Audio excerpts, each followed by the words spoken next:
So, episode 3, huh? Yeah. We got there eventually after having to split it up right back and forth, but you know what I just realized as we were setting up for recording? Yeah? This is the third episode. We're doing an introduction for a certain red character. You could say this is title Pendering 3 and Knuckles. God damn.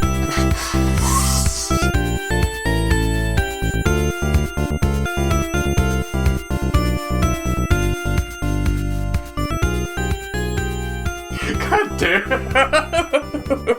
That's pretty clever. Welcome to the Title Pendering Podcast, a Sonic comic recap podcast where, hey, the editors can make mistakes, we can too. At least I hope we can.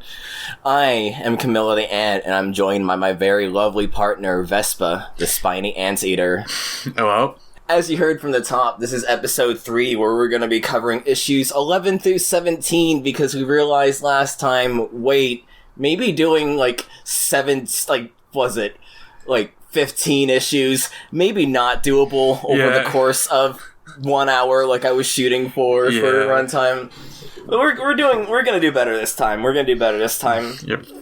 Like a promo comic, the pilot mini-series, and the series proper, on one episode. It was a lot, and it was literally just in the middle of recording, we're just like, wait, this is way too long. We were getting a drink, and I was like, oh, no, we gotta split this up. Some preamble, though. This is the first issue to feature our namesake, Kenneth Penderson. Mm-hmm. And I was looking into some research, because I was just curious as if there's any little factoids I could get about the story. And I did find some cool stuff, like, for instance, KenPenders.com, his official website, in all its 2000s GeoCities glory. Yeah, that sounds about right for Ken. So I found his Sonic section and learned some interesting things about it. This is circa 2004, so at this point, he's not on bad terms with Sega, and so he's, pretty proud of what he said. He's still proud of what he does now. I think he does, signings for Archie Comics, even despite everything that's gone on. But, I thought it was interesting looking into the behind the scenes this time, because Penders already had some experience in the industry. He was doing pencil work, ink work. He did, one single script for, a DC Comics thing or something. I'm not really sure the specifics on that, because he didn't go into too much specifics. But Mike Gallagher, the guy who we basically can blame for the entire first 2 episodes... and especially Alan Cal, because he's credited as writing for miniseries 0 through miniseries 9, basically talks that he was going to be, dropping off to do other things, which he ended up doing. Penders gets a call from his friend, Mike Kantarovic. Gallagher was going to be dropping out, and he needed someone, and so Kantarovic was like, I don't know shit about Sonic, what about you? And Penders was like, my kid really likes him. That's my Penders voice, by the way. And so they basically got together and put out 3 stories, 2 of which we're gonna cover in the recap zone.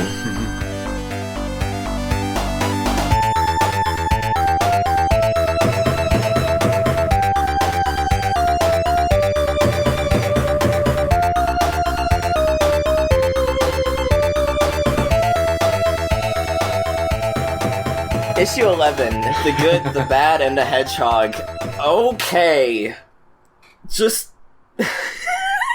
Where do we even begin? It starts off average Sonic story. The Freedom Fighters are outside of Eggman's latest factory, polluting with toxic waste. And Sonic's off defeating Scratch and Grounder again, only on one panel, unfortunately. Yeah, they basically just get the short end of the stick, and they're basically just background elements at this point. Yeah, unfortunately. I'm glad they returned, but they basically don't do anything at this point anymore. They basically got their limelight in Triple Trouble, but basically don't appear anymore past this, outside of, being Badnik's stand-ins. Yeah, Sonic takes the shortest cut he knows, the Cosmic Interstate, something that is completely brand new, been introduced.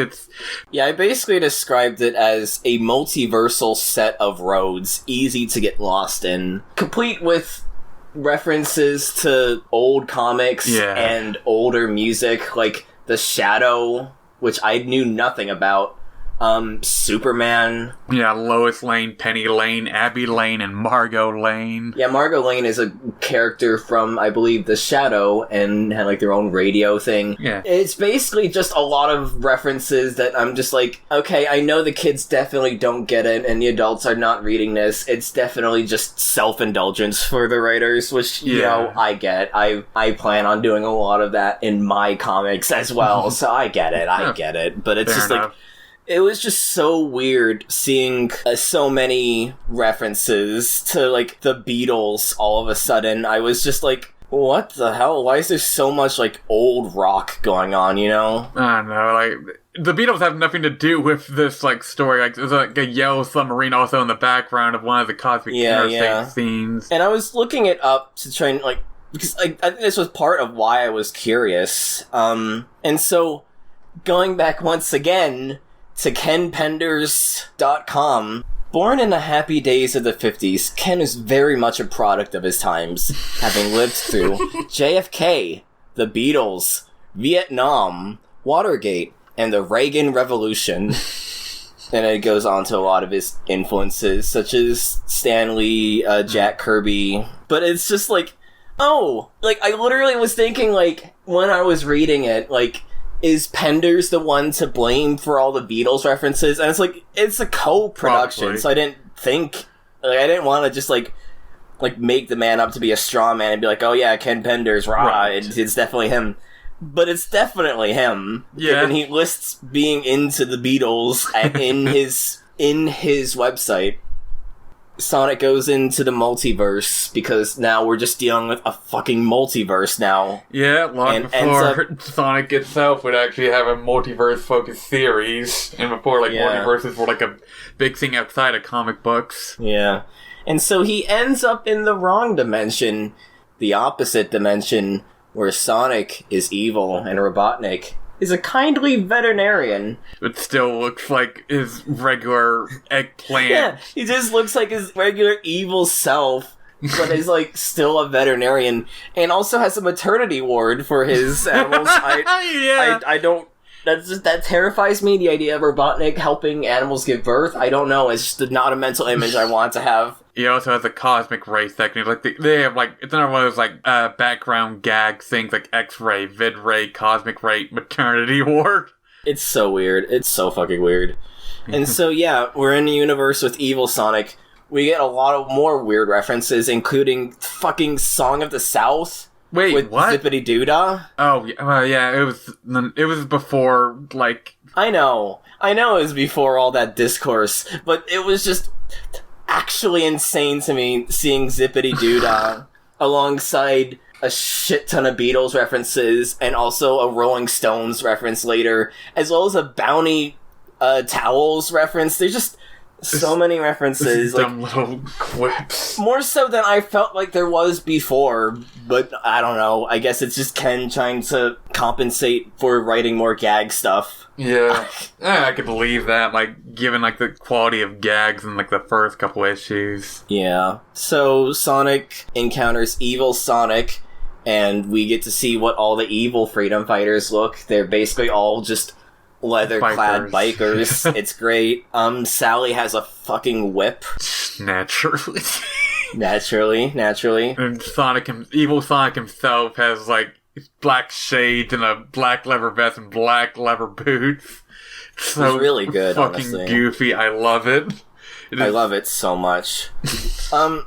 One thing I noticed in my research was apparently, and I'm citing a wiki that's citing a book, so I don't have, like, first-hand information of this, but according to Sonic Retro, in the Pseudo-Sonic issue we were talking about in the previous episode, yeah, apparently that was going to be evil Sonic and not Pseudo-Sonic.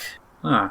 So, like, if that's the case, like, my first instincts of why is the first thing Ken puts out a fucking multiverse, you know, maybe that was maybe that was just something they had in mind for a while now. Probably. It's weird. Like, it's fucking weird. I mean, Mirrorverse stuff is, like, old hat. Like, it goes as far back as at least Star Trek, and, like, tons of cartoons would have, like, the reverse universe of, like, the good guys are evil, vice versa, or, like, their personalities are reverse of what they usually are.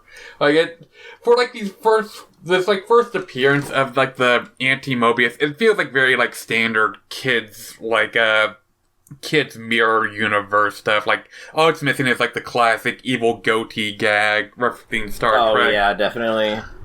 Like, it's definitely standard kids fare. But one thing I did put out in my initial impressions notes is that this just feels like a Pandora's box from a lore standpoint that we not only, if it was just we accidentally opened a portal into the evil dimension or whatever, or like a cursed mirror, that would be one thing. But the fact that Sonic just goes, hey, I'm gonna go into the cosmic wormhole today, is just... Good point. I mean, like, the first batch, we saw him, like, go, like, collect rings and go into, like, the special zone with Al and Cal. Well, that one he did by accident, though. He didn't know what was going on. He just seems, like, terrified, as would I, honestly, if I was in the same room with Al and Cal. I feel like we never really said, like, what's so bad about them. They just look so... goofy. Like, we described them in the special stage that they just look like Christian cartoon characters. Yeah, I think said they were like I don't know if I said it was like on the tier list, but like they just feel like Hanna-Barbera characters to me. Yeah, they just look very goofy and basically just have nothing going for them other than they're random. They're magical. I guess I could like a reference to go off. It's like, I don't know, Great Gazoo from Flintstones, like that kind of like magical character. But yeah, going back to this one, it is just like Sonic decides, I'm gonna go into a wormhole, and now we just have an inner space highway that exists in the Sonic universe, and that's actually insane to me that that's just now a thing that we now have to deal with in the Sonic universe. It's fucking something. I don't know, I kind of really like Vet Robotnik. I was just like, man, I kind of just want to see him be chummy with the good Sonic characters, because he seemed pretty cool, even if he was just Robotnik in a doctor's coat. I do, like, I think I said before when we were talking about the promo comics thing, I always just find the idea of, like, a good Robotnik just interesting, whether it's, like, the past version before he went mad or evil, or, like, a mirror universe version like this one.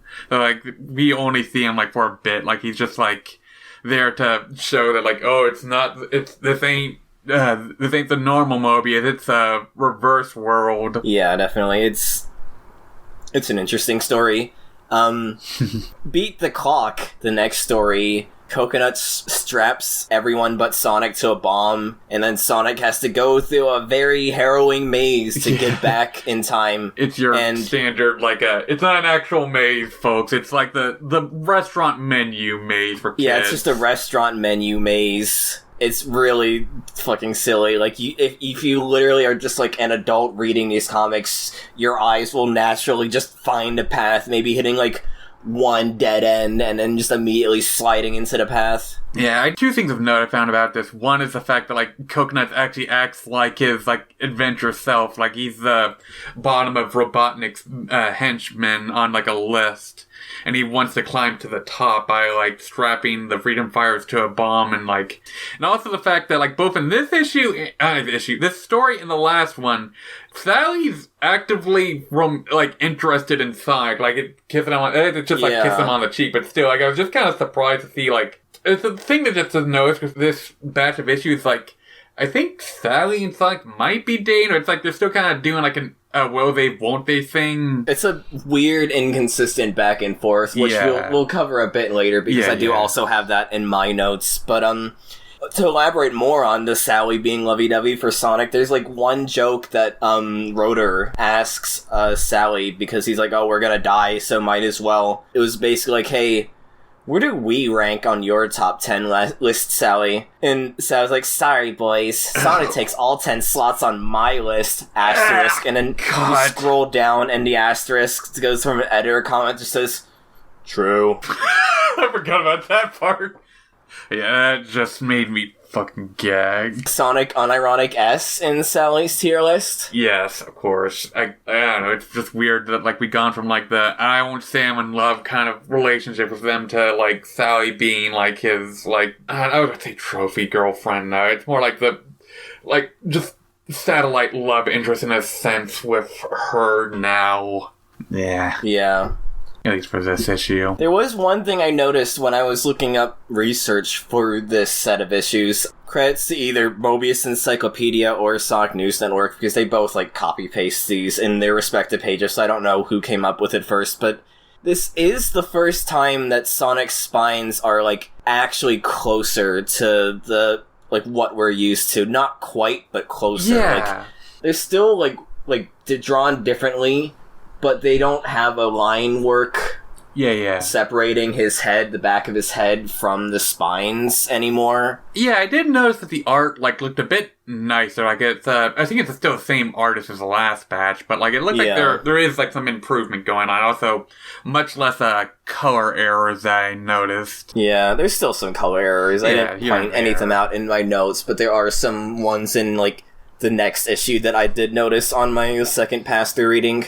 Food for thought, or you are what you eat.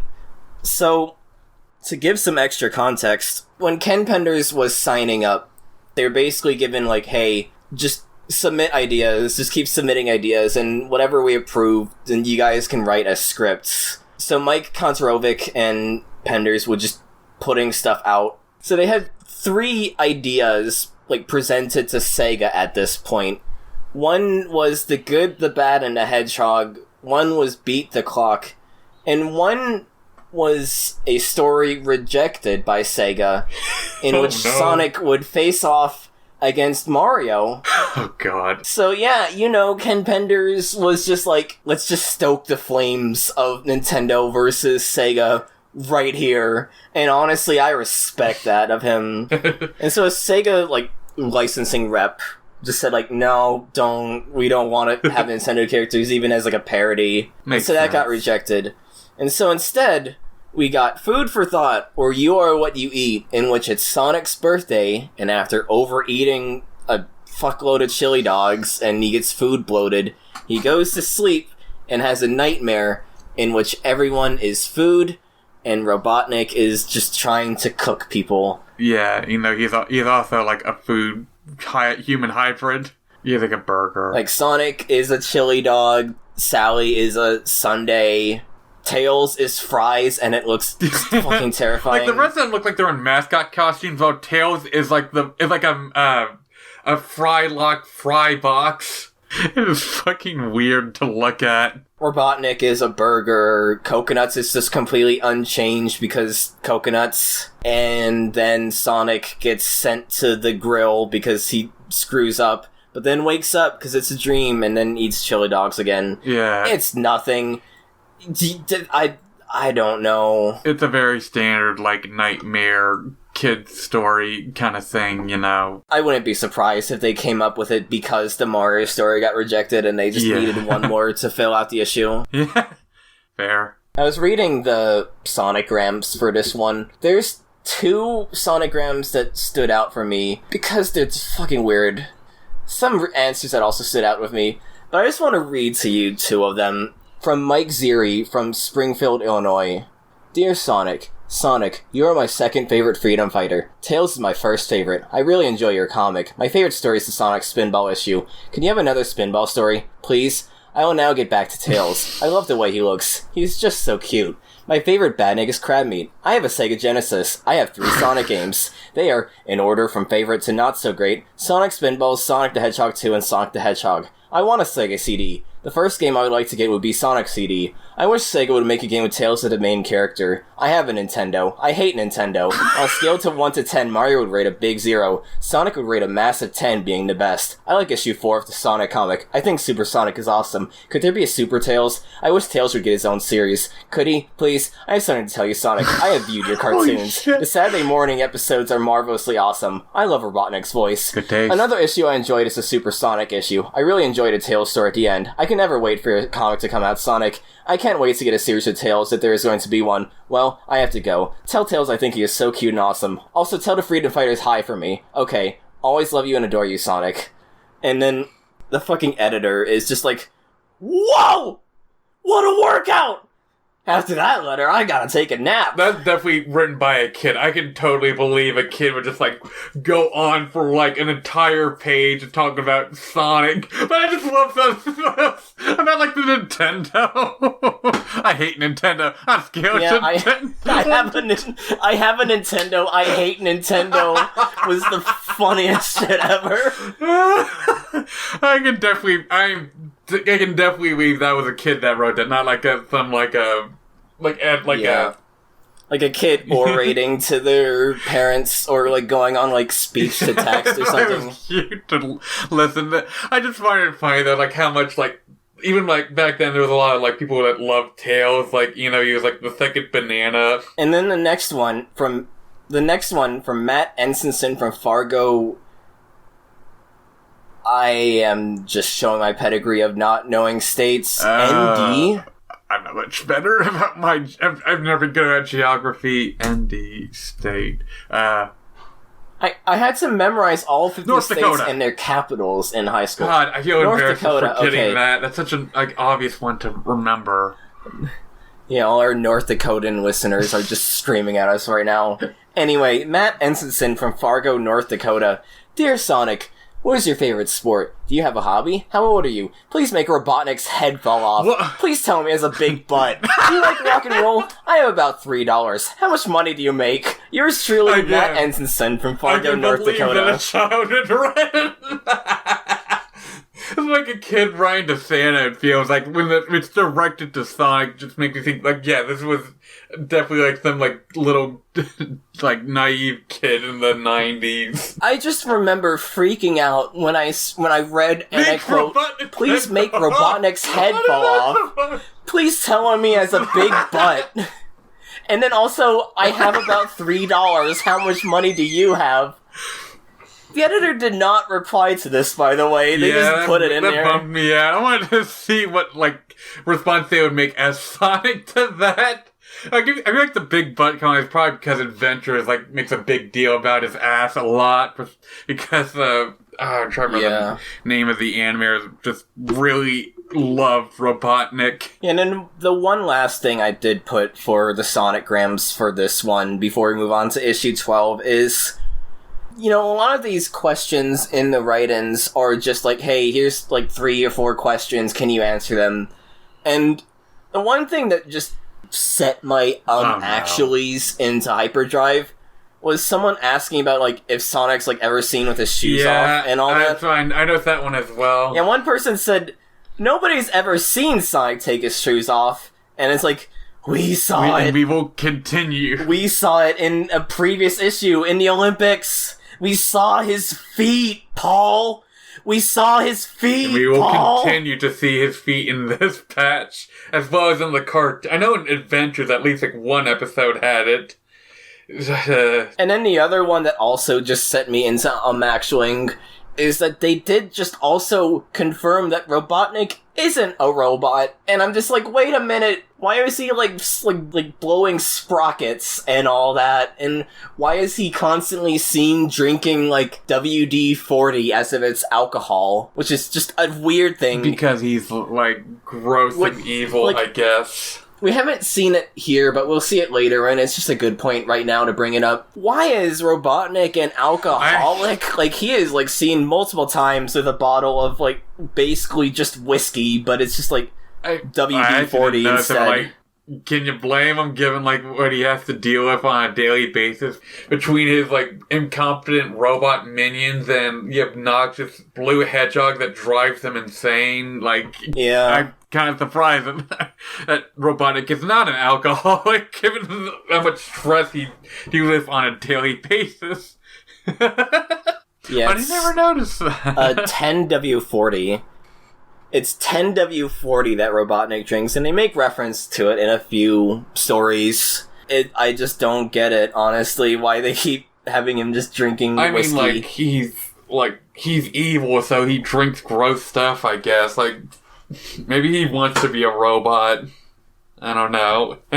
So now we get into issue 12. This is, again, according to Mobius Encyclopedia and Sonic News Network, the first issue in which Sonic's spines are in a standardized format. Why did I write in alliteration there?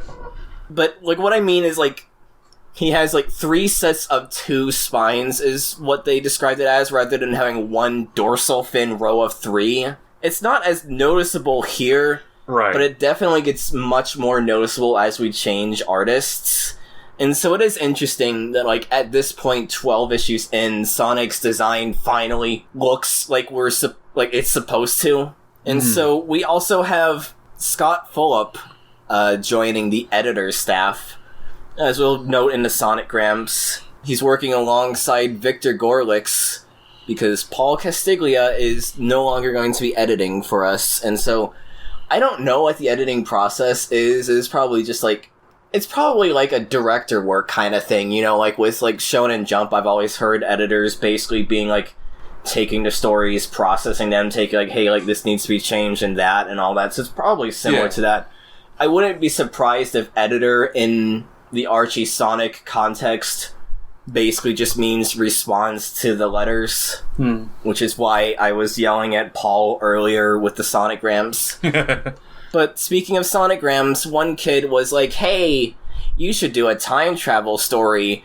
And the Paul, I'm assuming, was like, whoa, how do you read our minds, dude? God. Because this next story, A Timely Arrival, is a time travel story. It's the prehistoric issue. Robotnik decides to build a time machine and send Sonic to the prehistoric age, and Sonic meets Sanug, the bog hog, because hedges have not been existed yet.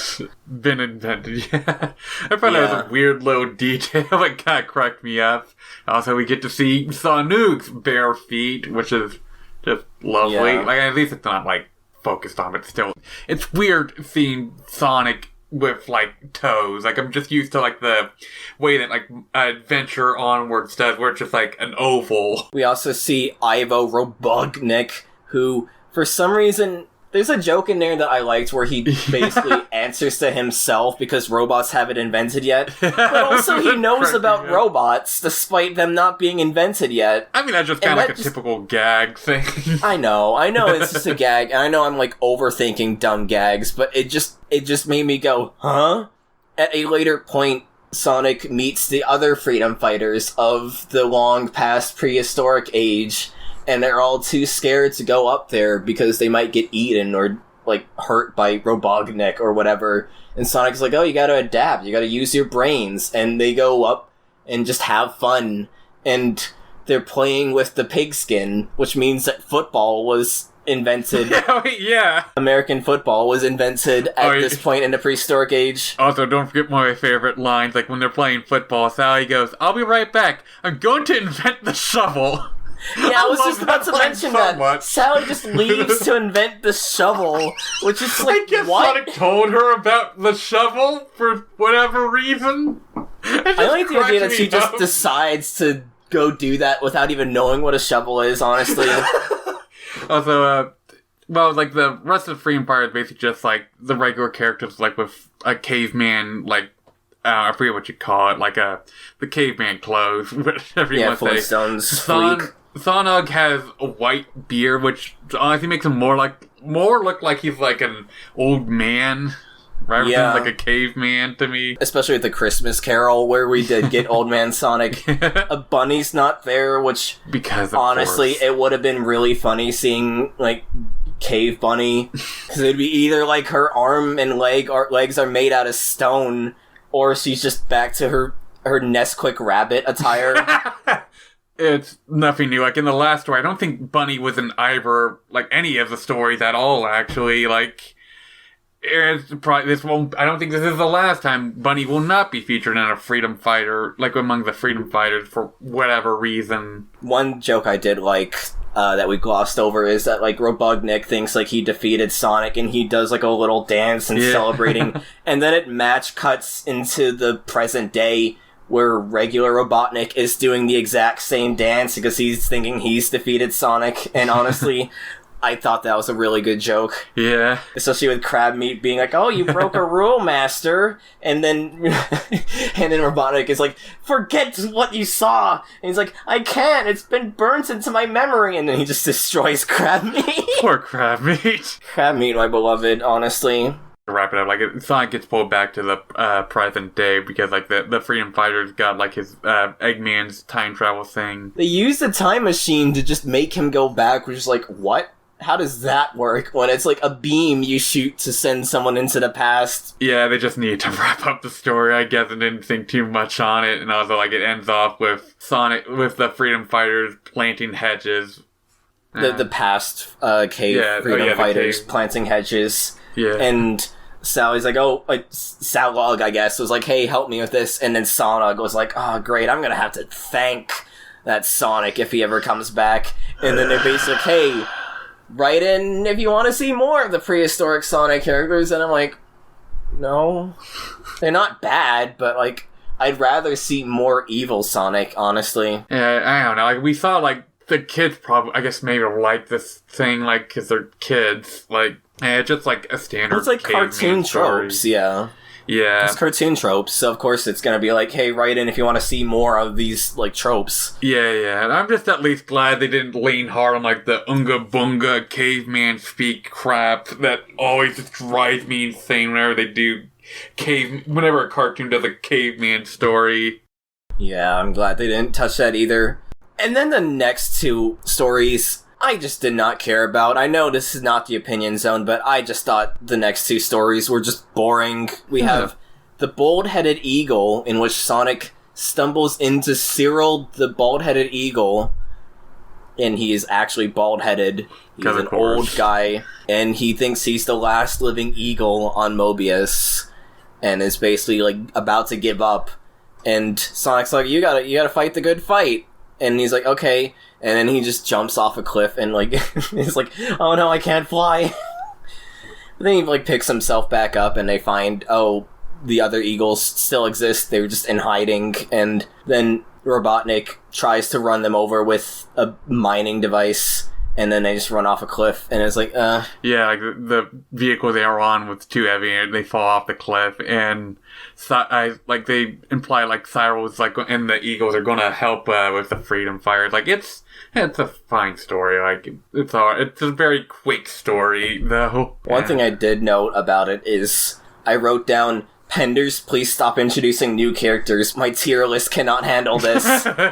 Because many times I was just like, who the fuck wrote this? Because sometimes it's just really weird stories, and then I look it up, and it's usually Penders. Like, one time it wasn't, but most of the time it is. That guy can make some weird stories, and he also just keeps introducing characters. I mean, this one isn't that weird. Like, it feels like a very, like, another standard kind of, like, old hero, or like giving someone, like, a bravery moral kind of thing. Like, it's like it felt like a very standard kind of, like, Sonic story. Like, if Sad AM was much more lighthearted or something, I could see them doing an episode like this. I just wasn't into it. If this was in the cartoon, it would be an episode that I'm just like, yeah, whatever, you know, yeah, like, it doesn't mean much to me. It was like, I felt it was, like, fine, too. Like, I don't dislike it as much as you do, but, like, it was like, it's just, like, it's okay. It okay. Yeah. Mario thumbs up. The Lynx is a jinx. Sonic stumbles into Larry Lynx, Super Jinx, and cartoonish antics ensue with how unlucky the latter is. I hate this trope. This is like, I don't hate this story, but it's one of my least favorite tropes in cartoons. Like, you're talking about, like, how you didn't like bait and switch kind of stories. Yeah. I don't like, oh, I'm really unlucky and I bring bad luck wherever I go stories, because I just think it's boring. Yeah, I'm not a fan of this kind of stuff here. Maybe not to the extent you are, but, like, it's, again, I've never kind of trodden, like, seen it before, kids cartoon trope. Like, I know we're talking about, like, a kid's comic and all, like, but still, like, it's very much, like, the kind of thing you just pull from a hat, like, just throw in, like, you're throwing the characters, antics ensue, like, bad luck. It feels very much like well, maybe not like kids cartoon, but like it made me think of like, I don't know, Tom and Jerry or something like that kind of like it's like give this little Lynx guy is like he's a little guy, like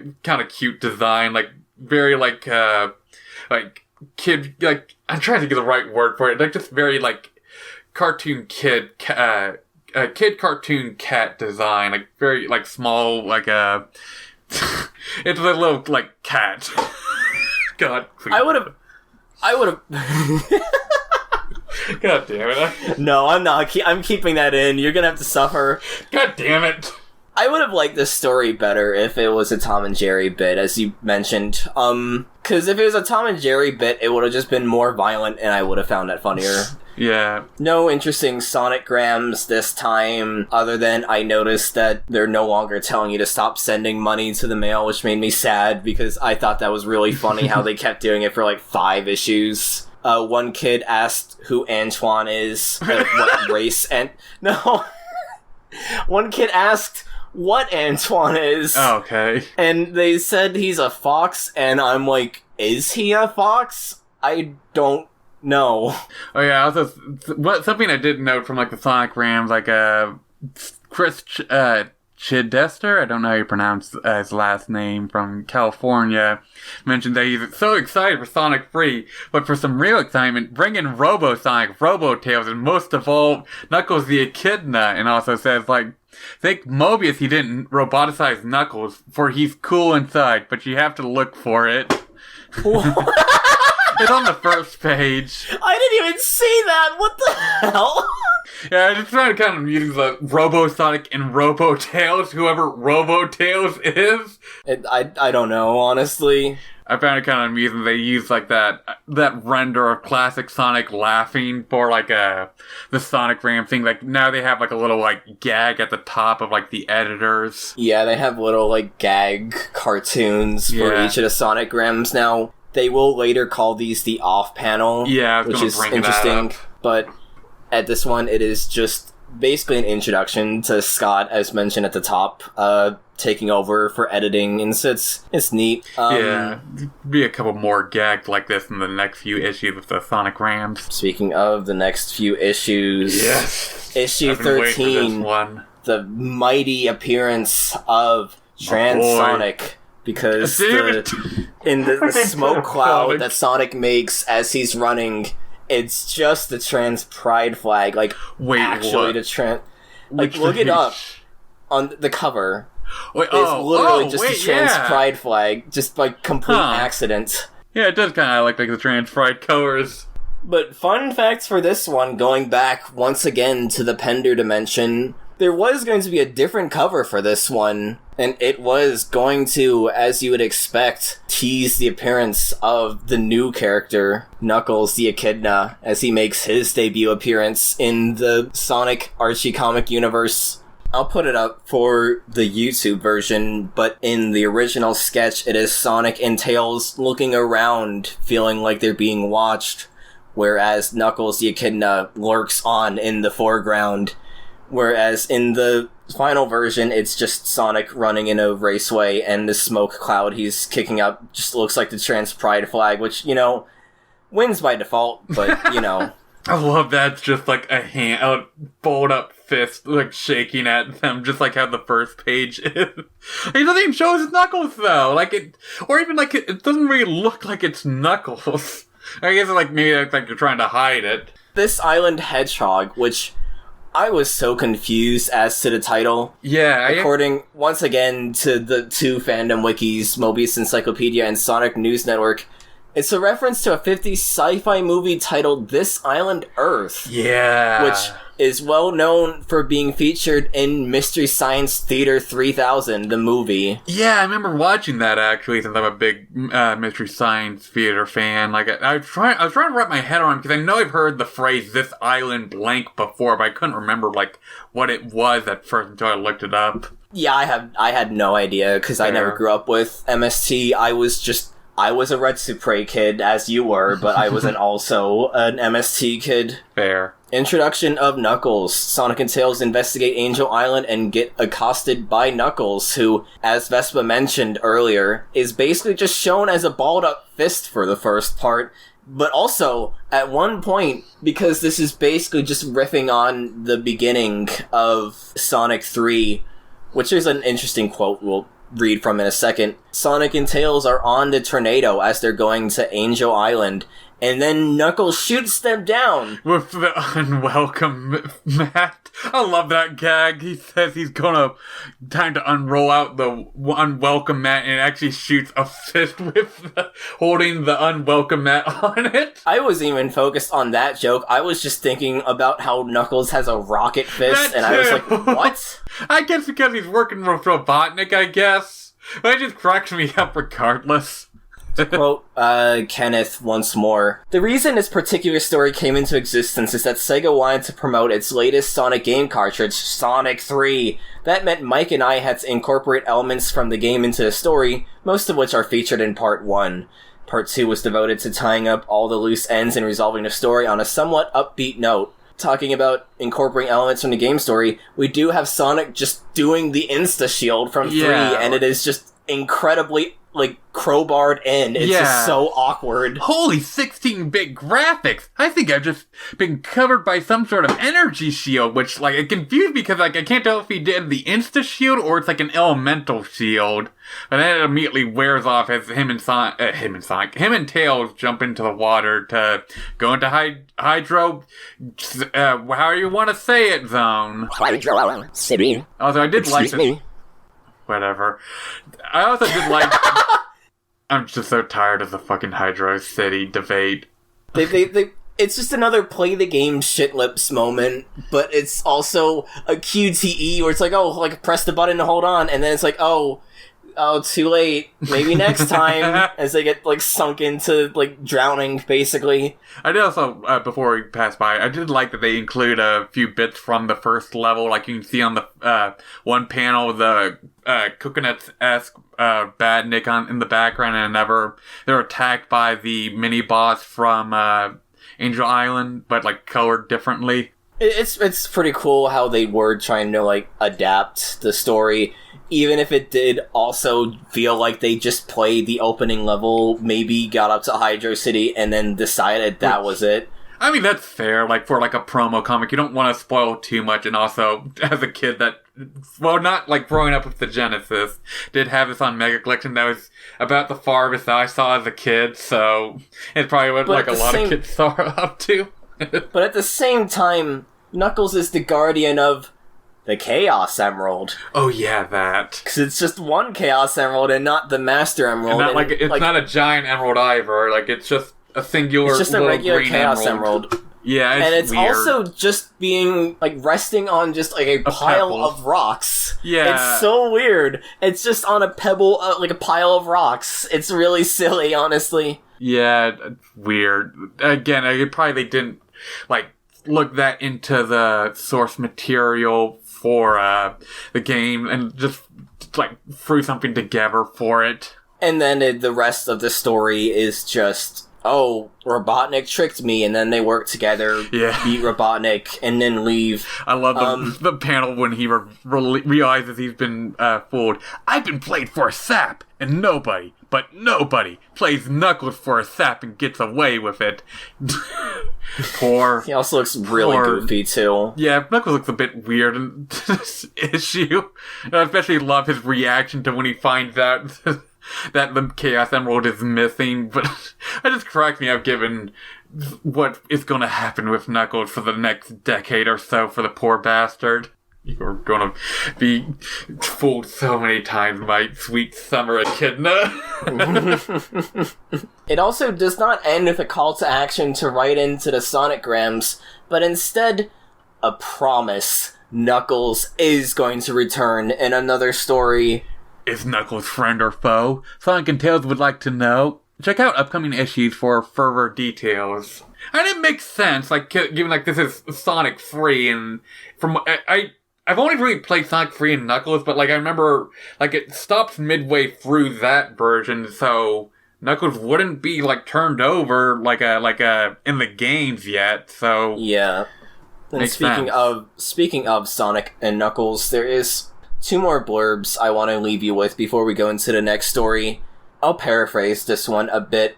Sega almost just got this story completely replaced. Oh. They were just like, we don't know what we're gonna do with Knuckles long term, and they're just like, okay, just like pull that story. And then my homie Scott Fulop, new editor from the previous issue, was like, what? Yeah! The direct quote, fortunately, editor Scott Phillip put the situation in the correct perspective. If Sega wanted so drastic a change made at the witching hour, which... The witching hour? Ken? Good lord! At the witching hour! They would have to bear responsibility for the costs. And so, yes, Scott basically pushed back, and now we have this story, which is neat. Thank you, Scott. Like, I'm glad that they pushed for that. And so they were gonna do a sequel, as we were itching to do more with Knuckles, and it was going to be in Sonic 20, which will be covered next batch, but Sega basically said no, and then they would keep saying no. And then we got a Sonic and Knuckles special, which we will cover in episode 5, so look forward to that. Glad to know that even back then, Sega was very flippant, wishy-washy. On one hand, part of me is just in a morbid way glad that's just not a new thing, but on the other hand, god damn it, it's been going on since this long, you know? Yep. Like, to clarify, it's not good that Sega was like this, it's just more that I'm, like, in a morbid way reassured that it's not a changing of the guard. Like, at this point, It's just a matter of hopefully we get a changing of the guard so we don't keep having this, you know? Yep. We don't have to have, he can live in the cave, and he can be in the cave, but we can't imply that he lives there, as we'll get to way later on down the line. Yep. It's such an obscure little thing. One last tidbit before we move on to the next story, because man, we've been going on for way longer than expected once again. Naturally, our first decision regarding how we were going to write the new character was a no-brainer. Knuckles may have been indigenous to the... Knuckles may have been indigenous to the Australian Wildback, and he may have the dreadlocks to do any Rastafarian crowd, but he was most definitely a D's and Dem and Doe's Brooklyn kind of guy, which is exactly how we wrote him in our original script. What? What the fuck are you talking about? Like, the only part I could maybe understand was, like, as much as I hate to say it, the dreadlocks part, because even as a kid, I kind of fought that, but, like, why did he say... I guess because he's on an island? In, like, a tropical island? I don't know.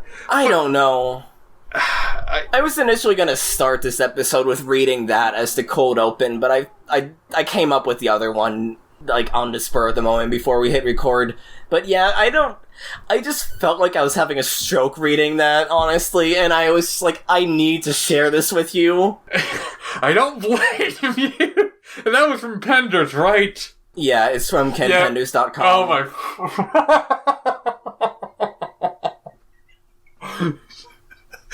Good God.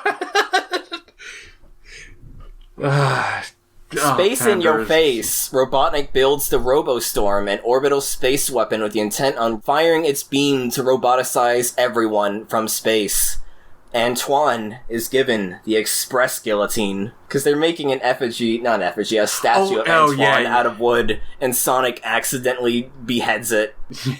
And because at this point, the characters are all basically just the versions from the cartoon. Antoine is just fully French, and so I was just like, I gotta make a guillotine joke here. It just writes itself.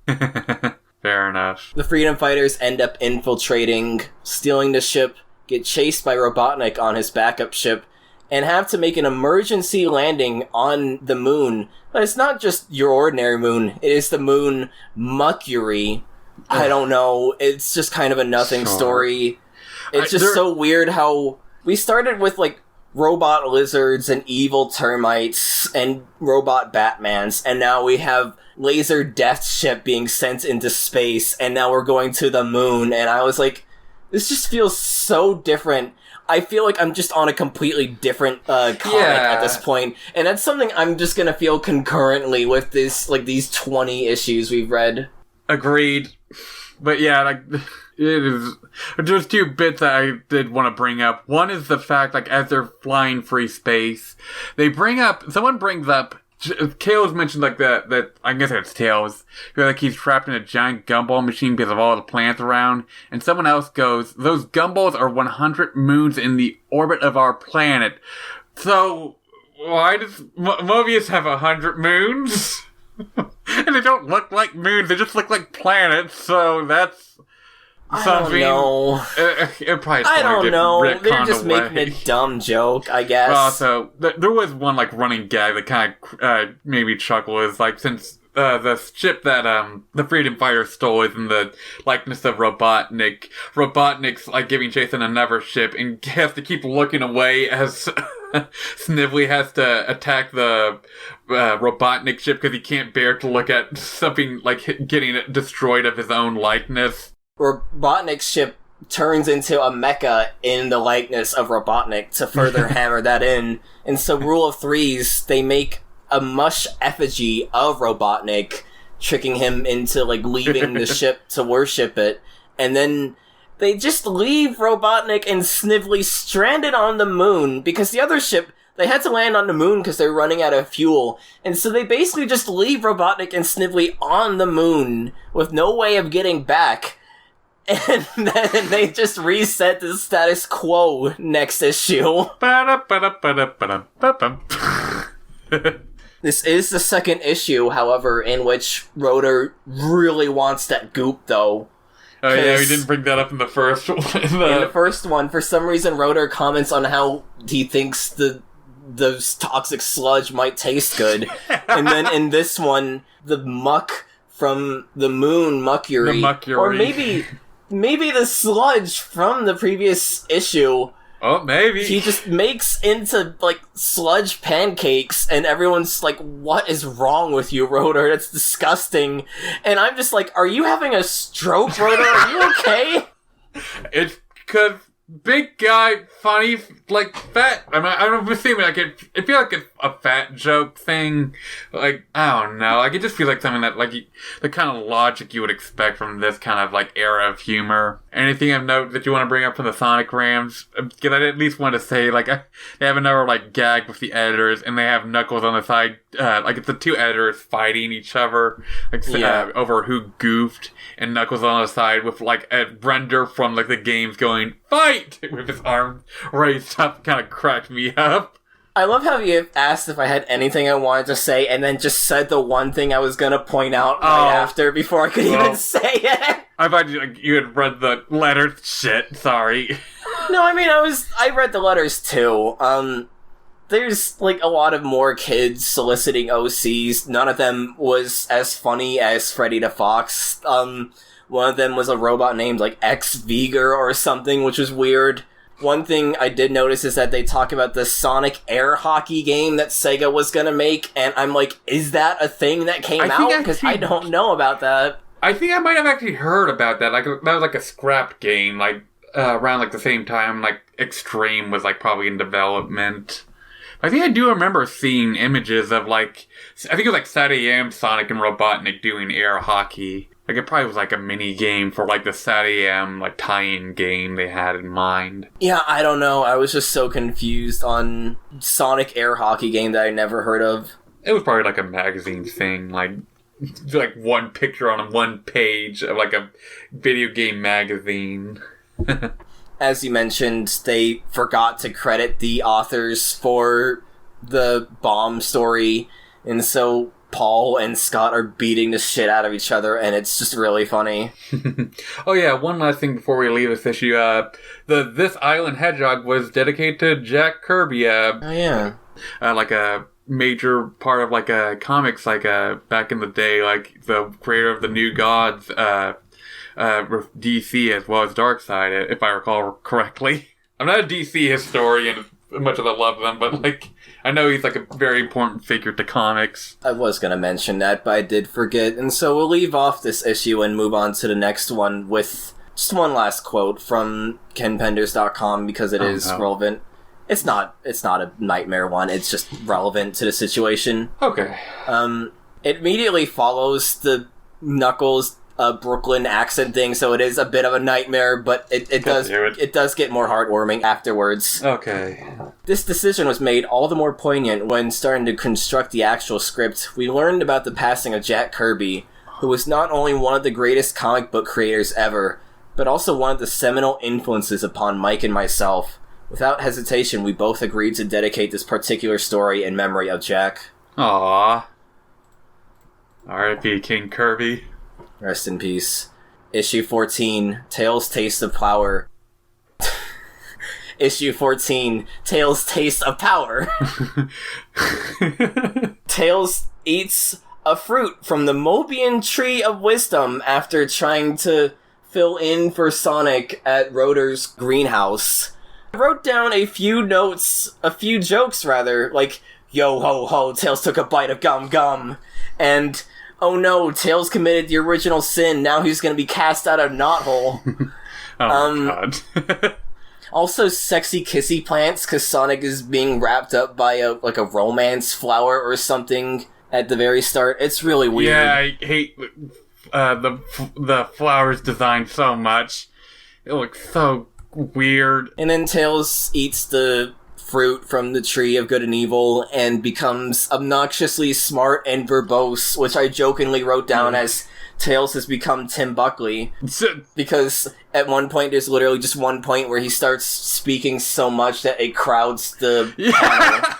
Shut up, Tails, you're crowding us out of the panel.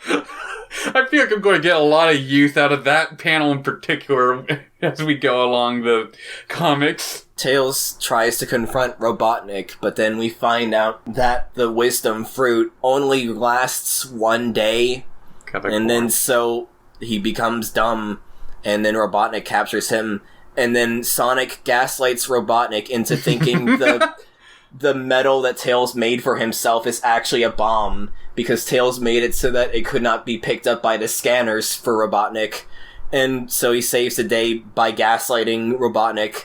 And then, I hate Antoine. He's just so annoying now that he's full-on French coward. Yeah. Yeah, I'm not a big fan of it either, but, I think it can get much worse in the show itself. It can, and it will. Great. But it's just oh no, now we have to deal with that too. Yeah.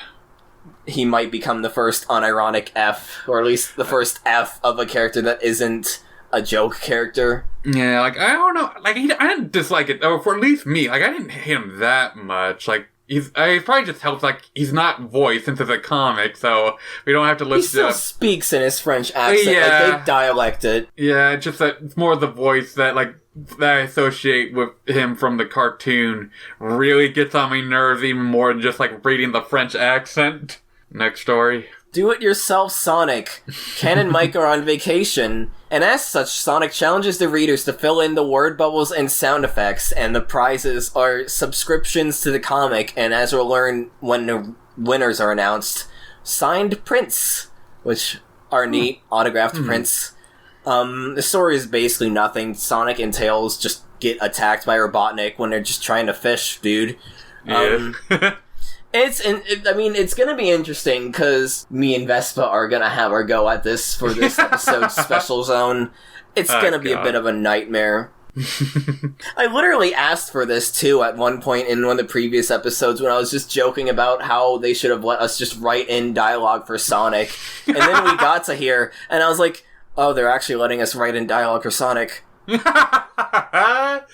Careful what you wish for. One thing I also noticed is that they do have a preview of the story before we cut to the actual page, and it's actually filled out.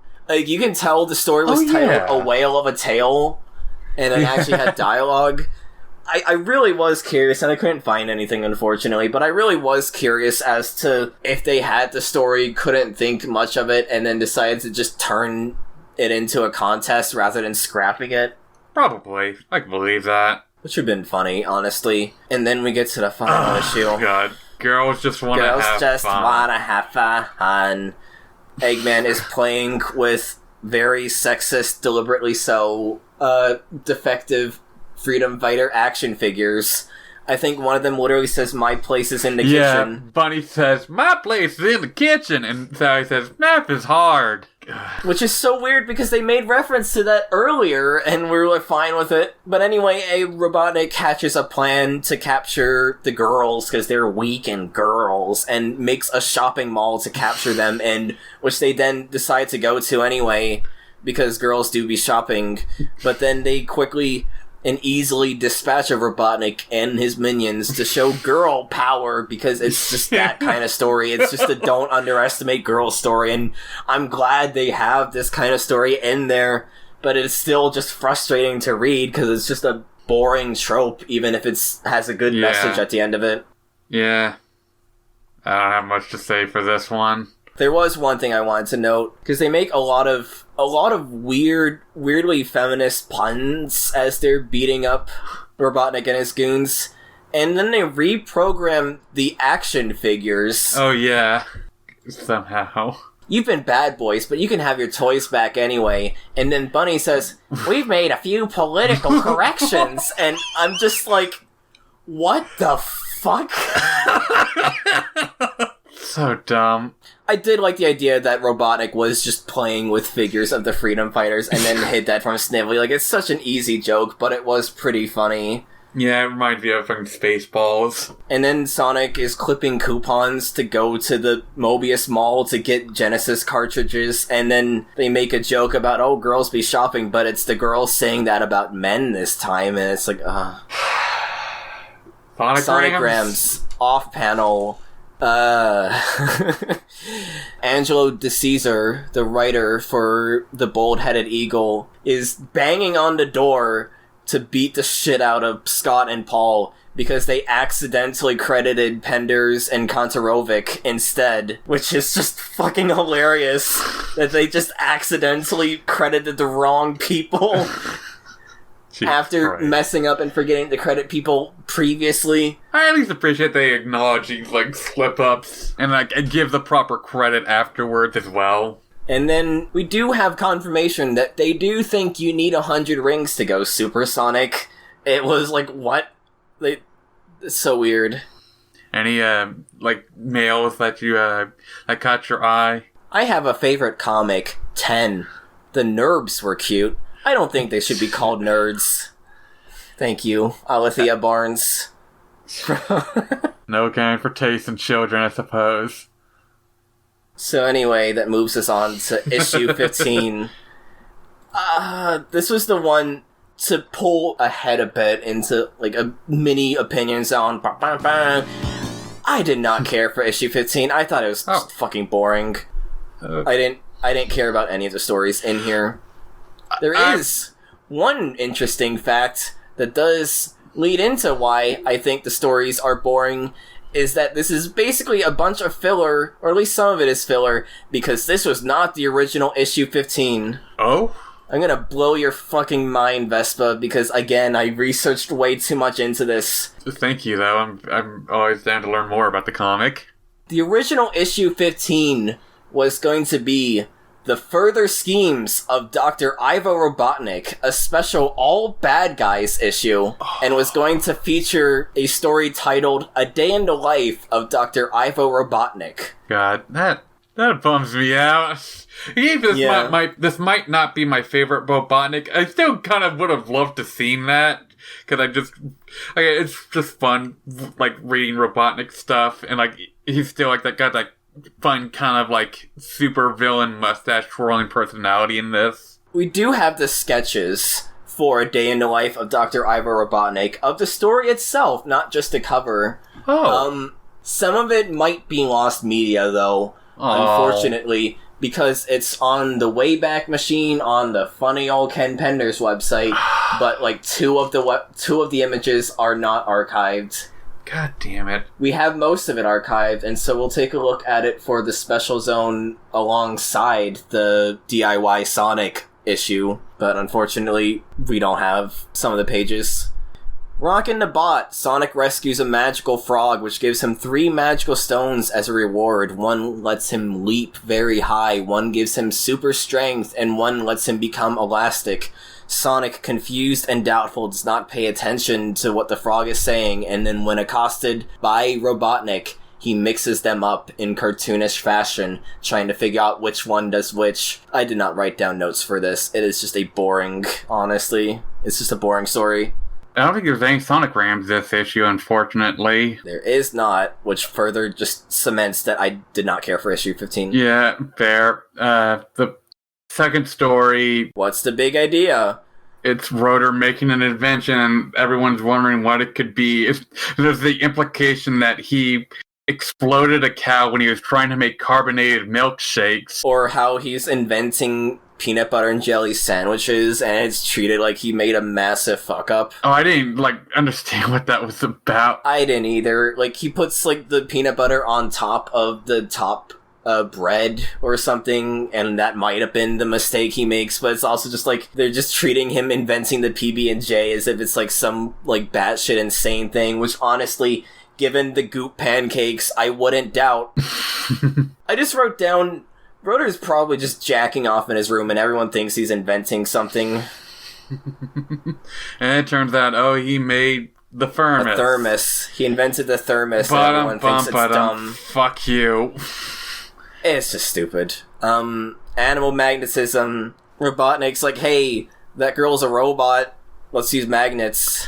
I was disappointed with this because I was hoping it was going to be more of a actual bunny story, but no, he makes a magnet, it nearly magnetizes her, they stop the magnet. Sonic lures him around to make them suck up all of the metal in Mobius. Robotropolis, rather. Yeah, it kind of caught me off guard at first. I'm did Sonic just win, technically? And it's a way that, the next issue starts, I won't jump ahead to that, but, it kind of made me think, there must be a follow-up to this, and at the end, they paint Bunny to not be magnetized. They paint Bunny to make it so she can't be magnetized with a special solution, which is just such a weird way of putting it, honestly. Yeah, I guess in the future, kids aren't learning, why don't they just magnetize her? That's why. And then, because issue 15 was just nothing, we do get into a bonus story, because there was a story that came out around this time,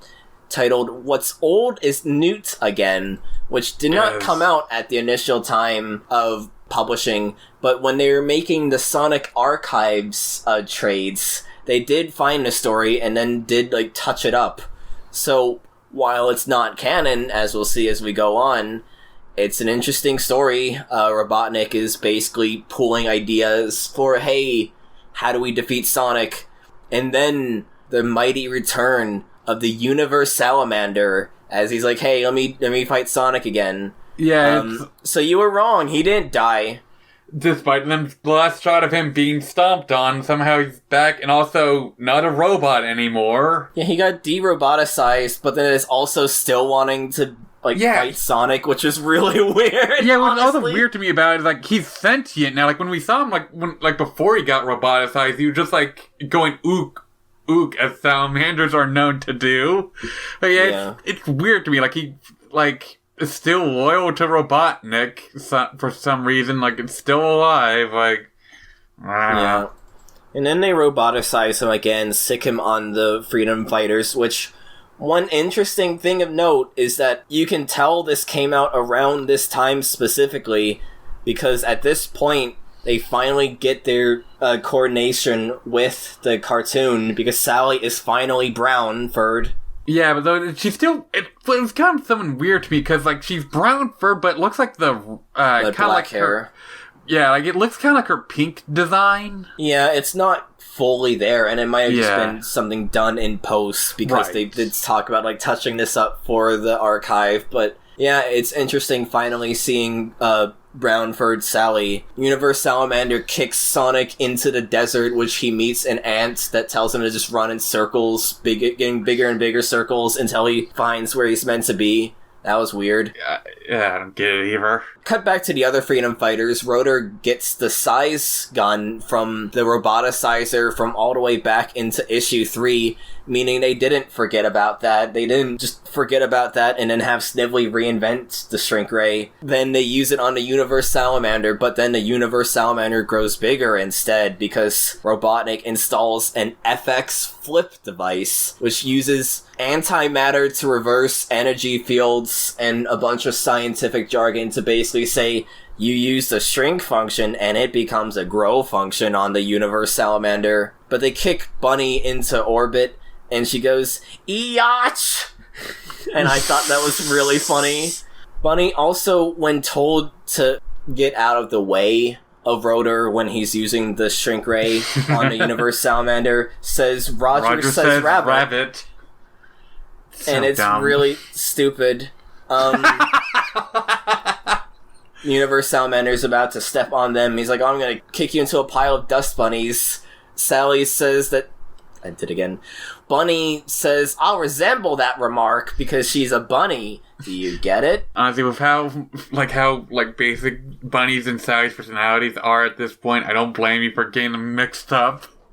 And then Sonic comes back. We confirm that the shrink ray has now actually been destroyed, so we can get into the conversation of why don't they just use the gun to grow one of them really big and then just step on Robotnik? Like, we learn in a later story in the second batch for episode 4 that they're against killing, but they could just, like, grow really big, tear a hole King Kong style, and then just, like, pick up Robotnik and put him into prison. Like, they have endgame with the size ray, and I know cartoon stuff, but still. Yeah, I get you, but, like, it's just like with the Emerald Crown, like, them having 7 Chaos Emeralds, like, they don't really put much thought into these early issues, like, or at least, like, they can't, like, have, like, an endgame solution, because that would, like, get rid of the whole story, I suppose, but, like, it's still annoying when, like, they have all these solutions and just forget about them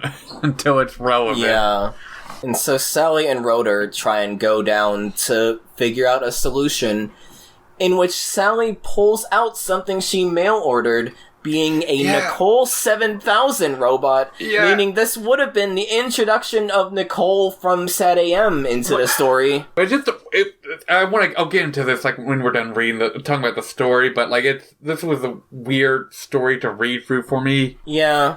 One thing I thought was hilarious is that Antoine, being the coward that he now is trying to sing a song, and Sonic corrects him. It is supposed to be "Swing Low, Sweet Chariot." Does Jesus exist in the Sonic universe? They got Christmas, so probably. And so Rotor makes a new gun, and it is worded a bit confusingly, so I read through it a few times. I think the text is meant to be that Rotor makes a new growth ray through the help of Nicole, and is purposely mislabeling it. Which is, makes it weird, because it makes sound like he's using the power of suggestion, but I think the implication is that he's actually he built a growth ray and is shooting it at the Universe Salamander to shrink him down. And so, the Universe Salamander shrinks down, but then keeps shrinking smaller and smaller, until he's down to microscopic size, which basically just means he's just shrunken into nothing, possibly just perpetually shrinking down forever, and then Sonic's just like, huh, that's kind of bleak. Geez, this is normally where I'd make some humorous remark, but that seems inappropriate. Heavy Man Tail says. And then we have Nicole just gives the heaviest foreshadowing that we're going to have more serious situations in the near future, and that Planet Mobius is going to get very complicated. And so this, dear readers, is the turning point of the comic in which the story is going to start changing and being more serious and more story-like. Not quite yet, especially given this story didn't actually print, but this is the turning point, effectively. Yeah, just when I read through the first time, it felt like surely just the way that the word is. Logical exploration of the current situation leads me to predict many similar serious situations in the near future. Planet Mobius is about to get very complicated, new faces, complex relationships, entire worlds open up. Like, it just feels like I know, maybe this was like something from like the original run, but like they just didn't print. But like it felt almost like they're just kind of poking fun at how like complicated the Arch comics we're going to get soon. Like it felt like weirdly like meta. Like, but like a meta in the sense like they already knew like how the story was going, and like just poking fun at themselves. Honestly, I don't know if I like the story because this is the first blood of the Sonic story, though non-canonical, because Universe Salamander is definitely dead in this version of the story. Like it is not canon, but like if it was, Universe Salamander's fucking dead. Yeah. He was already kind of dead, like in the first story, because Sonic stepped on him. At least looked like he did. But that is an interesting story, but I don't know if I liked it. Yeah, it was weird. Like, again, like I didn't know, like it. I'm pretty sure this probably was like from the original run and got scrapped for whatever reason, but I just felt like surely at least that end bit felt like there was like something written after the fact, like after the comics had taken the shift. But well, it's at the same time, these are basically just colored sketches. These aren't just colored sketches. It looks way more amateur, which means they definitely did not like do a full like run of passes. So it was definitely scrapped during production. Mm-hmm. But it is just interesting that this is like the turning point of the Sonic comic, even if it's something that we only realize is the turning point in retrospect, because this was never released. Right. Issue 16. At this point in the official press run, Sally is now her proper coloration. Yeah, and including her actual hair color as well. And, at least on the cover, her vest. Yeah, she has her vest on the cover, but not in the actual story. She doesn't get that until, like, a few issues later. But yeah, like, also, flipping a note with the covers, like, for the next couple issues, kind of take, I think it's Silver Age kind of approach, like, that kind of, like, super dickery, like, a clickbait in the comic book sense of, like, very, like, eye-catching, dramatic covers. Intrigue, what's happening sort of thing. With this one, it's Sonic Under Glass. And so, with Sonic Under Glass, we start up with the Freedom Fighters celebrating the defeat of Robotnik, and then they're moving on to Sally and Sonic being married. Yeah. And the camera pans out to reveal that Robotnik, in the presence of the legendary Purple Grounder, has actually kidnapped the Freedom Fighters because he tricked them into going to Sleepy Hollow, which is now just a thing that exists. I think we forgot to mention it. I wrote it down, but Gotham City is on Angel Island. Oh, yeah. Cutaway joke is of indication. That was a weird, like, throwaway gag. I didn't really get it either. Sleepy Hollow is in Mobius, and Robotnik leads the Freedom Fighters there, gasses them to make them all fall asleep, and despite the fact that he has Endgame, decides now and only now, especially given later stories, he decides, no, I'm gonna make them feel despair before I roboticize them, and puts them in a virtual reality that is basically tethered to everyone's deepest dreams and desires, and will level Mobius while they're unaware of what's going on in the real world. Yeah, it's the classic kind of, as TV tropes put it, Lotus Dream Eater machine, where like the characters are put into like their wildest fantasies and like let to believe, and like they have the struggle of, do I stay in the fake reality or ruin it for everyone else, or do I break out? Like it's Sonic does realize that something is amiss when Antoine, being the annoying brat, rewrites reality so it's him and Sally getting married, which is kind of weird given you would think that Sally and Sonic's desires would supersede that, given they both love each other. But then it becomes Salvador Dali paintings because Antoine's the art snob because he's the snob, and it's just really dumb. He's the thing except for the mounting clock, so because reference. Yeah, and then Sonic manifests Uncle Chuck trying to figure out what's going on, and then through a Peanuts reference, realizes that they're in a simulation manifests a terminal to, like, hijack it, and, as mentioned before, has his crisis of conscience, trying to figure out, like, should I do this, given everyone is enjoying themselves, ignoring the fact that Antoine just turned him into a cuck. Good point. In the moment, Uncle Chuck tells him, hey, you know what to do.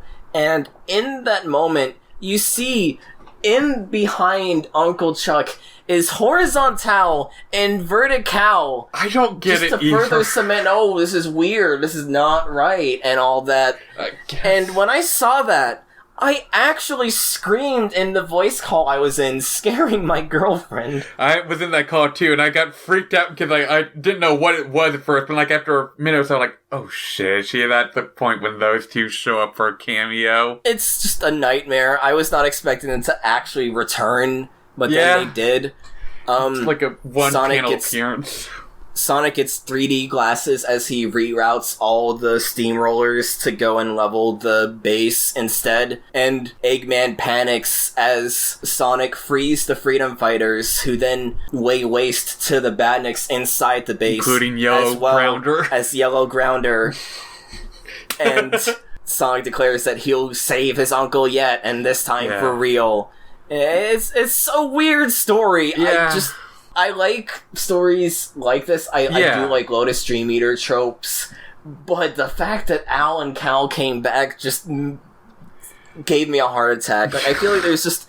I described it in my notes as it feels like there's a new Cognito hazard every issue. Because, like, we had, like, the introduction of multiverses, and then we kept introducing new characters each time, and then we had Sonic deals with misogyny, the storyline.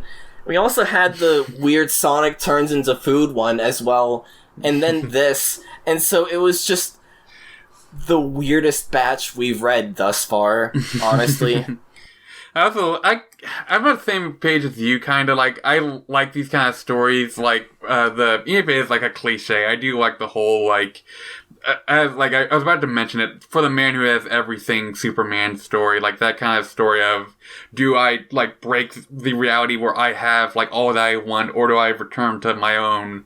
It just bums me out because it just happened so fast. Like, the dilemma is just kind of pushed to the sidelines, and as well as, like, the whole reality thing to just a simple Sonic gotta save the day. I would have preferred this being a way later story, honestly, for that reason. And also, it kind of bummed me out, like, we see at the very end, like, after Sonic's made a mess of Robotnik's lair, he brings in Robo Chuck and Robo Mutsky to clean up the mess, with Uncle Chuck finally being an actual robot this time. Yeah, he actually finally looks roboticized. But I just feel like, I get, like, why, because, like, we see, like, the fake Uncle Chuck, and, like, I guess that's supposed to allude to it.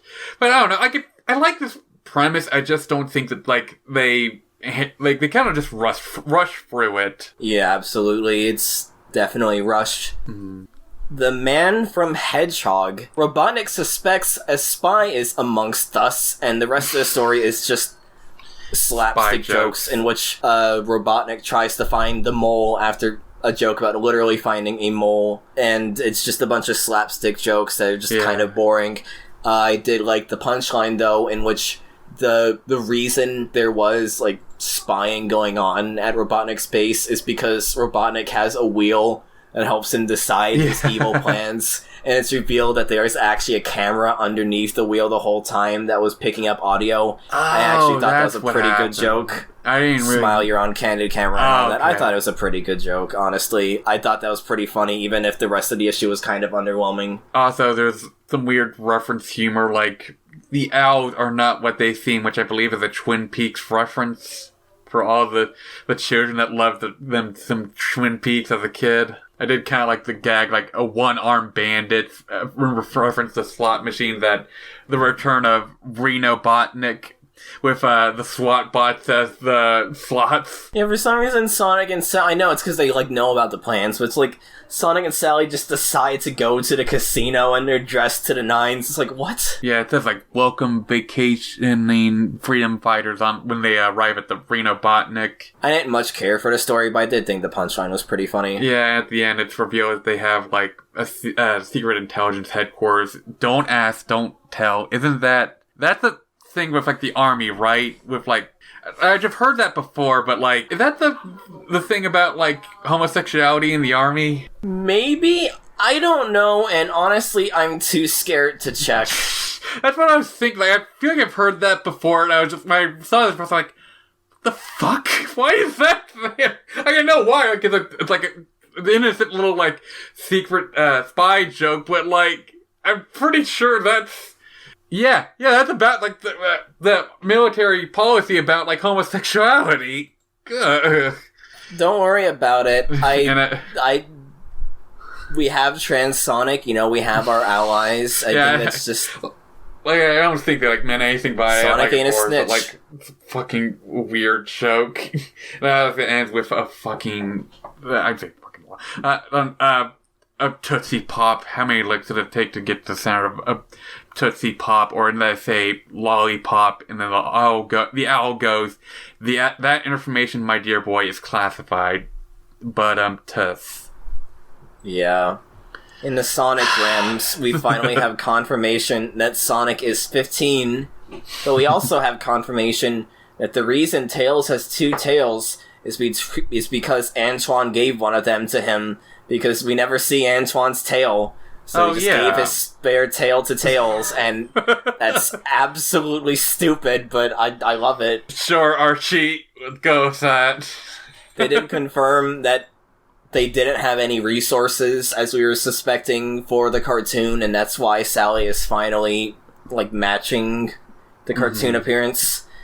And then we also see that a kid named Venus Nguyen punched another kid in the face. Oh my god. Yeah.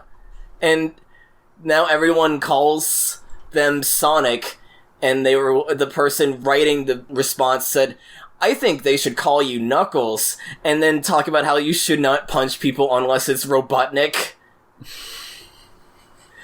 So dumb. I'm just writing in saying that you punched a kid in the nose for saying that you're a Sonic freak was just so weird to me, honestly. And then we have the final issue for this episode, issue 17, Guerrilla Warfare, or The Apes of Wrath. Robotnik returns to Skull Island to find his first robot, which he made when he was... Oh, I didn't even realize. Yeah, S-K-O-A-L. When he was a grad student, and it's just a weird, bizarre hybrid reference in which it's just Robot King Kong. Yeah, but he creates them in a parallel to Frankenstein, but the lightning striking is also the lightning from Back to the Future. Wait, it is? Yeah, he says it struck Hill Valley. Oh, I didn't realize that. So it's just a weird triple reference for the origin of this robot. Also, Robotnik, we see Robotnik with a much smaller mustache. He's a grad student. It's another match cut as he's reminiscing, and I also thought it was funny. I like the match cuts. Yeah. Honestly, this is one of my favorite stories of the patch. Just for Robotnik. I wasn't super into it, but it had some good moments. Like the fact that Robotnik is confirmed to be the second cousin of Pavlov. Oh, I think I saw that. Which page was that? It's on page 10. Oh yeah, I think I remember seeing that. He's just talking about conditioning him with bananas to try and get him to move on to take out Sonic. And yeah, they just say in a cutaway, insert note that Pavlov is just Robotnik's cousin. Sure. So that's something. Also, something I did find kind of funny in the flashback, Robotnik mentions that, what was the name of it? The King Gong, not King Kong. Real clever there, Archie writers. Is mistaken as like various like as like a Bigfoot. There's a bunch of like tourist things like with a bunch of like signs pointing to like Bigfoot related like locations. Yeah. I did kind of just love just how incredibly proud Robotnik is about King Gong. Like, it brought me back to Adventures Robotnik, just like that kind of like immense pride and like eagerness of loving his work. It's just like very fun to see, given how much of a like hard ass he is for most of these comics. Yeah, definitely. And so King Gong falls in love with Sally and kidnaps her because, again, it's a King Kong reference. Yeah. And takes her to the Transmobius Trade Center, which when I read that, I got very scared for a second. And no, it's just it's a different building. I didn't not pick up on that. Jesus. It's the building from, I don't even know. It's like a weird UFO-looking building. I know it's like an actual like place. I just don't remember what it is. Is it like the Seattle Sky Needle or whatever it's called? Probably. Oh yeah, and also Sally mentioned that she already has a boyfriend, so I guess that's what I was talking about earlier. We cover like will they, won't they? Sally says she has a boyfriend. Spoilers, in the next issue, she's pining after Sonic as if they're not together, so they just... Are they together? We don't know. There's also a cutaway joke about King Gong imagining Sonic as a banana, and it's really funny. Yeah, I didn't get it. Like, it's just weird. Like, he sees Sonic on the biplane, because of course, it's King Kong, and for some reason it shows Sonic with a body of a banana and King Gong's thoughts. One Sonicgram I wanted to mention before we cover the last story is... Right. One person was writing in talking about how their previous letter wasn't printed, and the rest of the letter is just typical Sonicgrams fare. But I just love how they follow up saying, "Dear Sonic, I'm just writing to say I love Sonic comics. The other reason I'm writing this is because my other letter wasn't printed. You can't get rid of me that easily." Damn. And it was like, is this some kid's villain arc? I was Might like, be. Holy shit. I mean, I think they printed the second letter, so maybe not. Yeah, maybe not.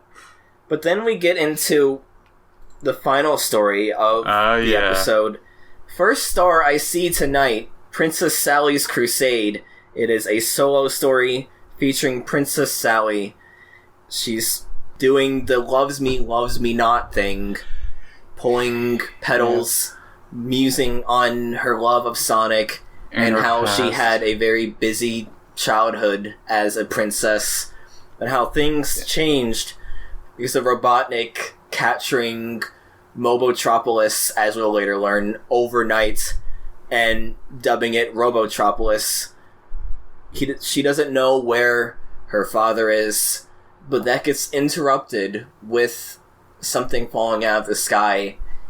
The Sonic and friends join her, and they find a weird orb, which they don't understand the meaning of. But Sally remarks that this might be the answer to all of her wishes. And with that, we go into the Opinion Zone.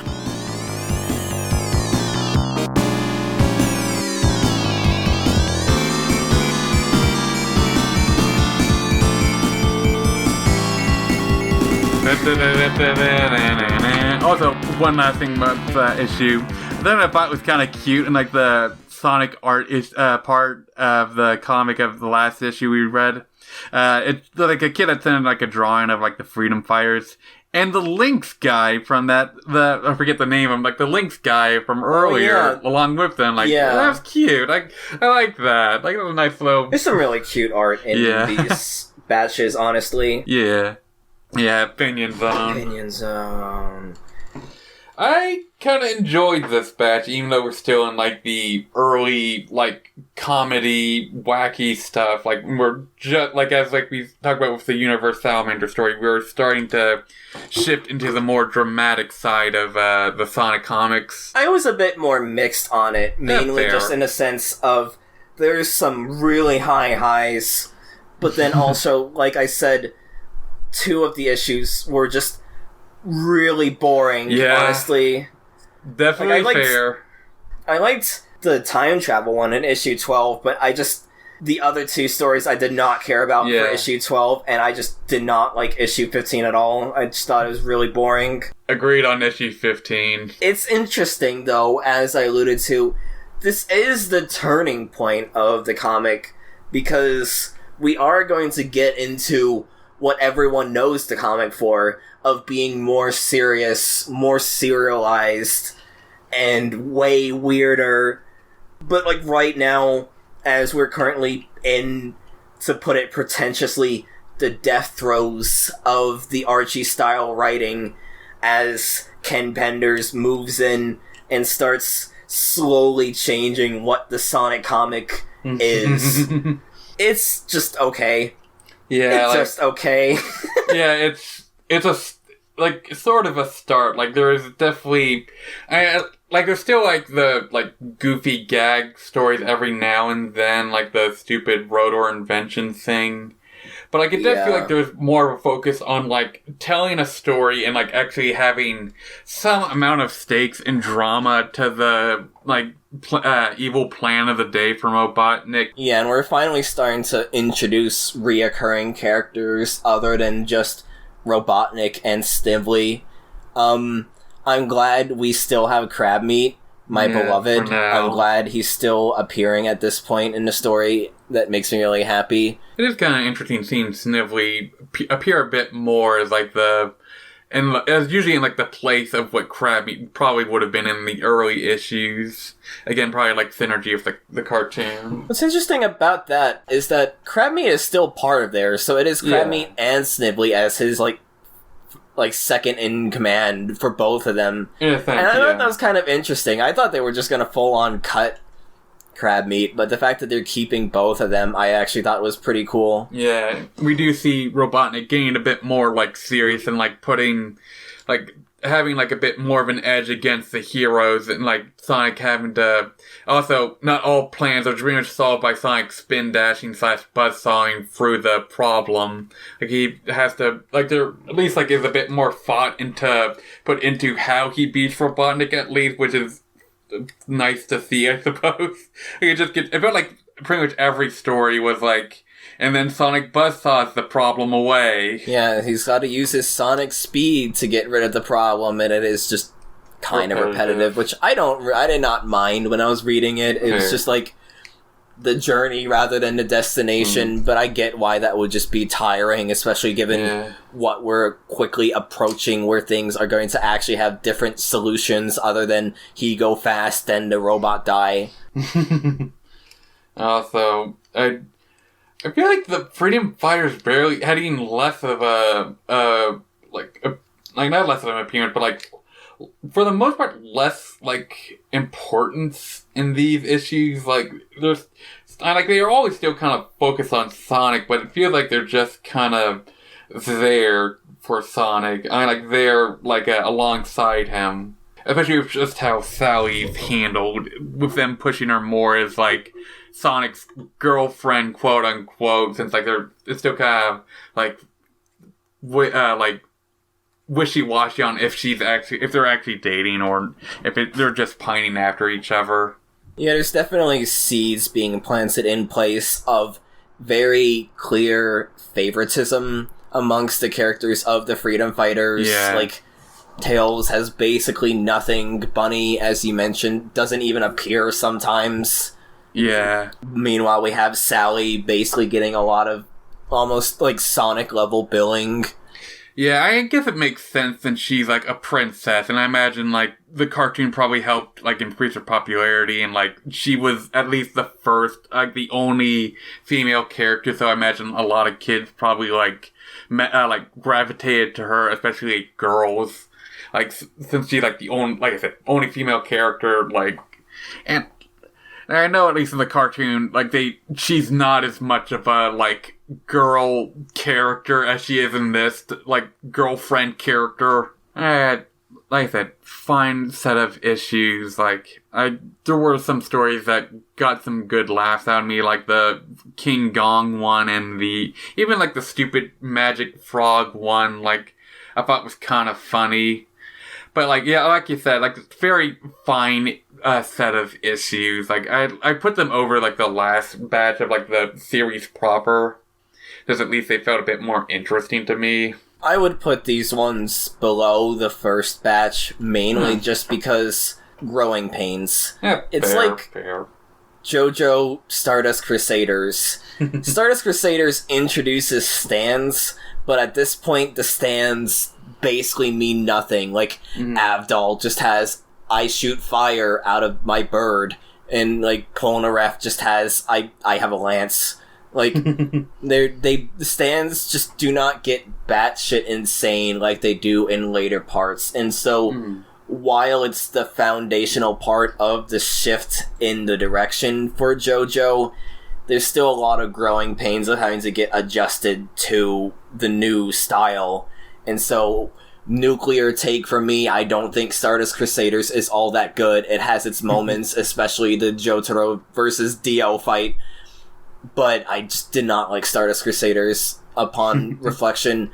And I feel like, to a lesser extent, that's kind of how I feel about this batch. I thought it was pretty good, but you can tell they're definitely trying to make a pivot. And it is just a bit growing painsy. Agreed. Right now. And with that wraps us up for this episode. Oh god, this was even longer than the previous episodes. Fuck. Tune in for episode 4. Hopefully it's 4 this time and we don't have to continue stitching these together. I'm gonna keep this episode 3, even if it's still gonna be a longer episode. It's just gonna be something we're gonna have to deal with.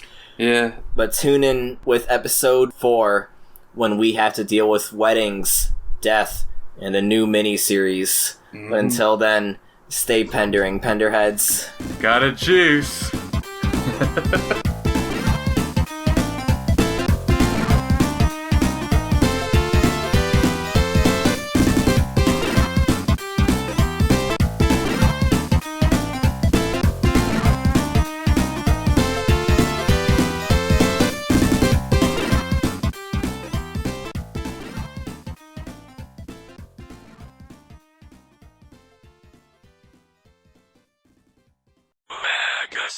Madhouse.